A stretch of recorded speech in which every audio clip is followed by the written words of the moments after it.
Okay guys, ini sungai ni guys. Ada sang buaya guys dalam ni. Kalau ada rezeki dapat jumpa. Ada rezeki. Ada kat sini lah sungai merentas. Oh, dia datangnya bukan kolam, sebenarnya adalah tembusan sungai-sungai Menarik. Kita jalan kaki di apa dia dipanggil jambatan ni. Okey, untuk pergi ke T-Walk Patri, lubang nombor. Okey guys, ini lubang signature Patri guys, hole nombor 3, 133 meter.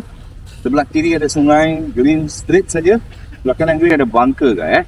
Lubang ni kenapa dia jadi signature dan menjadi tumpuan sekarang ni? Kerana pada hari Khamis dia ada hole in one punya prize.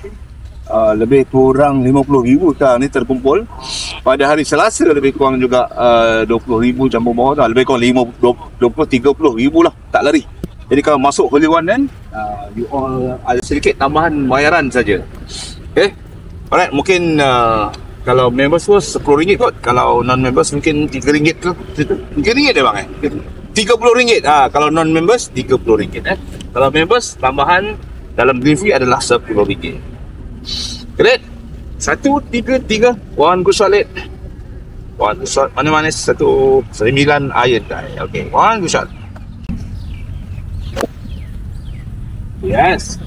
Tak berapa solid lah. Dia kena on the top sikit. Okay. On sebelah kiri pin. Alright. Alright guys. Lubang ni baru di holotai ni. Dah minggu siap kot. Pasti ada lagi. Kan ada lubang.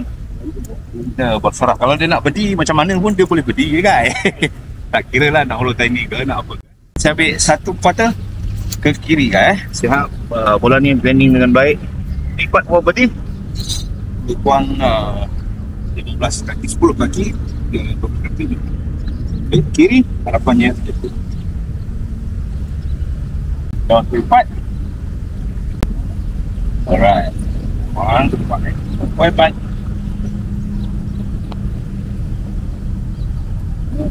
Okay, tak ada masalah. Kita try lagi. Alright guys. 4. Saya ambil lurus saja kan. Lurus sahaja. Itu saja. 4 for pass saja. Alright. 1 good putt. Okay. Ready for it.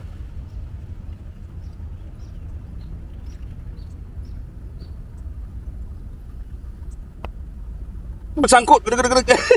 Sayang. Okey. Bagi alasan pula memanglah dia tengah holotai ni kan. Alright.